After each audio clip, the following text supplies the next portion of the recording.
সম্মানিত দর্শক আসসালামু আলাইকুম। আপনি কি চুজ সালোয়ার কাটিং শিখতে চান? শিখতে চাইলে আপনার অবশ্যই ভিডিওটি দেখতে হবে এবং কাটিংটি খুব সহজে শিখে যেতে পারবেন এবং কুচি দিয়ে, কল্লি দিয়ে কিভাবে আপনি চুজ সালোয়ার কাটিং করবেন এবং নিচে টিপ বোতাম হবে। তো আমরা কাটিংটি করব এবং পার্ট বাই পার্ট আপনাদের বুঝাবো। অবশ্যই দয়া করে ভিডিওটি না টেনে পুরো ভিডিও আপনার দেখতে হবে। চলুন আমরা কাটিংয়ে চলে যাব। তো এই জায়গায় কাপড় নিয়েছি আমি ২ গজ পরিমাণ কাপড়, ২.৫ হাতা পানা কাপড়ের। তো কাপড়টিকে আমরা সুন্দর করে ভাঁজটি, পুরো কাপড়টি আমরা সুন্দর করে খুলে নিব। তো কাপড়টা আমরা কিভাবে খুলে নেব এবং কিভাবে ভাঁজ করব এই জায়গায় আপনাকে একটু ভালো করে লক্ষ্য করতে হবে। তাহলে আপনি চুজ সালোয়ার কাটিং খুব সহজে শিখে যেতে পারবেন। তো আমরা কাপড়টা পুরোটাই খুলে নিয়ে সুন্দর করে কাপড়টা আমরা পুরোটাই খুলে নেব। তো খুলে নেওয়ার পর আমরা যে কাজটি করব এই জায়গায় কাপড়টাকে আমরা সুন্দর করে ৪ পার্ট এক জায়গায় করে নেব। তো ৪ পার্ট এক জায়গায় করে নিয়ে অবশ্যই আপনাকে চেক করতে হবে ৪ পার্ট কাপড়। তো আমরা এই জায়গায় ৪ পার্ট কাপড় নিয়েছি। তো নেওয়ার পর আমরা যে কাজটি করব উপর থেকে যদি কাপড় কোনো কম বেশি থাকে সেই ক্ষেত্রে আপনাকে অবশ্যই একটি মার্ক করে নিতে হবে এবং সেলাইয়ের জন্য আমরা 1/2 ইঞ্চি পরিমাণ এই জায়গাতে একটা মার্ক করে নেব। তো আমরা এখন উপর থেকে বেলের জন্য 6.5 ইঞ্চি বাদ রেখে আমরা এভারেজ লম্বাটা নিব। এই জায়গা থেকে হিসাব করে 39 ইঞ্চি লম্বা আমরা একটা মার্ক করে নেব। তো এই জায়গায় আমরা নিচে বাড়তি রাখবো 1.5 ইঞ্চি পরিমাণ কাপড়। তো 1.5 ইঞ্চি আমরা দাগ করে নেব। তো এই জায়গা থেকে হাই নামাবো আমরা, যেহেতু হাই নেব 30 ইঞ্চি, সেই ক্ষেত্রে আপনাকে অবশ্যই 30-এর অর্ধেক 15 ইঞ্চিতে আপনার একটা সুন্দর করে দাগ করে নিতে হবে। তো এই দাগটা করে নেওয়ার পর আমরা সুন্দর করে এই দাগগুলো আমরা এখন সোজা করে চক দিয়ে টেনে নিব। তো নিচে থেকেও দাগগুলো আমরা সুন্দর করে দাগগুলো টেনে নিতে হবে।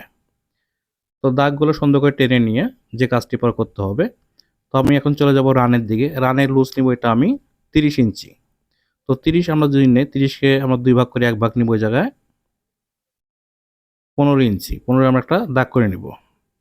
তো নিচের লুজ নিব আমি এটা 10 ইঞ্চি। তো 10কে আমরা 2 ভাগ করে 1 ভাগ নিব 5 ইঞ্চি।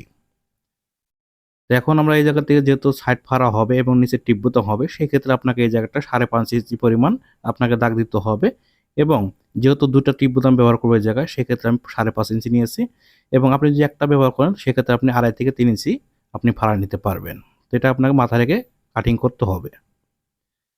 তো আমরা এখন যে কাজটি করব এই জায়গাতে হায়ের এই জায়গাটা সুন্দর করে একটি দাগ করে নেব। তো এখন আমরা চলে যাব নিচে যে মাপটি আছে আবার চেক করে নিয়ে আপনাকে এখন উপর দিকে আমি কত ইঞ্চি নিব, এই জায়গায় নিব আমি 11.5 ইঞ্চি, নিচে নিয়েছি 10, উপরে নিব আমি 11.5 ইঞ্চি। 11.5কে আমরা 2 ভাগ করে 1 ভাগ নিব 6.5 ইঞ্চি। এটাকে সুন্দর করে আমার দাগটি করে নিতে হবে আমাদের। তো নিচে থেকে আমরা সুন্দর করে একটি শর্ট স্কেল দিয়ে একটু দাগ করে নিব এবং এই দাগটি করে নেব যেহেতু সাইড টিপ বোতাম হবে, অবশ্যই আপনাকে সোজা করে এবং নিচে শর্টভাবে একটি দাগ করে নিতে হবে।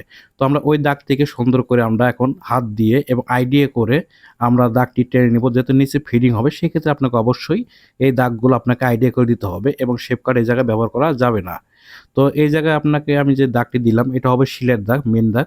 তো এই জায়গা থেকে আমরা এখন বাড়তি নেব 1 ইঞ্চি পরিমাণ, সেটা আমরা শর্ট স্কেল দিয়ে এই জায়গায় আরেকটা দাগ আমরা করে নেব। করে নেওয়ার পর আমরা ঠিক ওই দাগের মাথা থেকে আবার হাত দিয়ে সুন্দর করে আমরা দাগটি টেনে নেব। তো আপনারাও ঠিক এভাবে দাগটি টেনে নেবেন, নিয়ে কাটিং করবেন। তো সঠিক নিয়মে সঠিক ফর্মুলা কাটিং করতে গেলে অবশ্যই আপনাকে এভাবে কাটিংটি করতে হবে। যেহেতু আমি এটা কল্লি ব্যবহার করব, সেক্ষেত্রে আমাকে হাইটি যেভাবে শেপ দিতে হবে। তো আপনারা এই জায়গাটা লক্ষ্য করে অবশ্যই এই শেপগুলো আপনারা কল্লি দিয়ে যে সেলোয়ার কাটিং করবেন, এই শেপগুলো আপনারা ব্যবহার করবেন। তাহলে কল্লি জয়েন দিতে খুব কোনো সমস্যা হবে না। তো আমরা কাটিংয়ে চলে যাচ্ছি।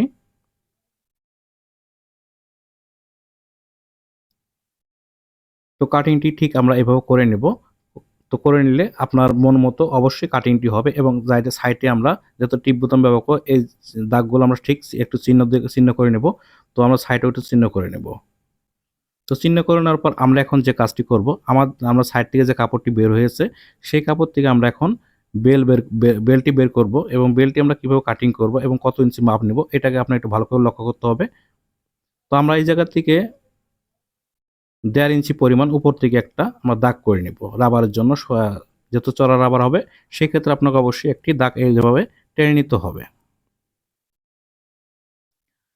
তো দাগটি টেনে নেওয়ার পর আমরা এখন যে কাজটি করব, আমরা রাবারের দাগটি থেকে আমরা ঠিক 7 ইঞ্চি পরিমাণ আরও কাপড়টি নিব। তো আমরা 7 ইঞ্চি পরিমাণ নিয়ে সুন্দর করে স্কেল দিয়ে এটাকে দাগটাকে সোজা করে আমরা একটু দাগ করে নেব। তো দাগ করে নেওয়ার পর আমরা এই বেলটা কত ইঞ্চি পরিমাণ ব্যবহার করব, আমরা এটা বেল দেবো, আমি এটা 52 ইঞ্চি। তো 52কে আমরা যে 4 ভাগ করে 1 ভাগ নিব ওই জায়গায় 13 ইঞ্চি। তো আমরা ঠিক 13 ইঞ্চি পরিমাণের জায়গা থেকে বেলটি নিব, নিয়ে সুন্দর করে একটা দাগ কেটে নিয়ে 1/2 ইঞ্চি শিলার জন্য নিব। তো অবশ্যই এই জায়গাটা আমাদের সুন্দর করে একটু দাগ করে নিতে হবে। যারা নতুন, হয়তো নতুনের ক্ষেত্রে অবশ্যই এটা আপনি দাগ করে নিয়ে কাটিংটি করবেন, তাহলে কোনো তেলাবাঁকা হবে না। তো আমরা কাটিংটি করে নিচ্ছি।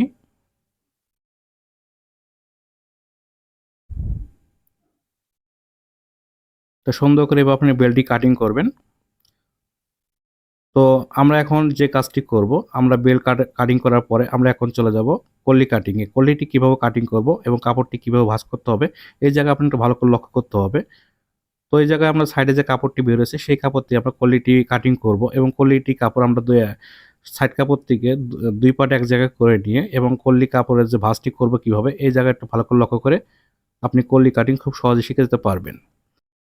তো সম্মানিত দর্শক, আমার পেজ থেকে দেখে থাকলে পেজটি অবশ্যই ফলো করে রাখবেন, এবং আমার চ্যানেল থেকে দেখে থাকলে চ্যানেলটি অবশ্যই সাবস্ক্রাইব করে রাখবেন, এবং অবশ্যই একটি লাইক এবং অবশ্যই একটি কমেন্ট এবং অবশ্যই একটি শেয়ার। তো আজকের মতো এই পর্যন্ত। এরপরে ভালো ভালো ভিডিও নিয়ে আপনার সামনে আসতে পারি এবং ভালো ভালো কাজ করে যেন দেখাতে পারি, আপনারা যেন বুঝতে পারেন, সেই লক্ষ্যে আমি কাজ করে যাচ্ছি। তো সামনে যেন আপনাদের জন্য আর ভালো কিছু নিয়ে আসতে পারি। আল্লাহ হাফেজ।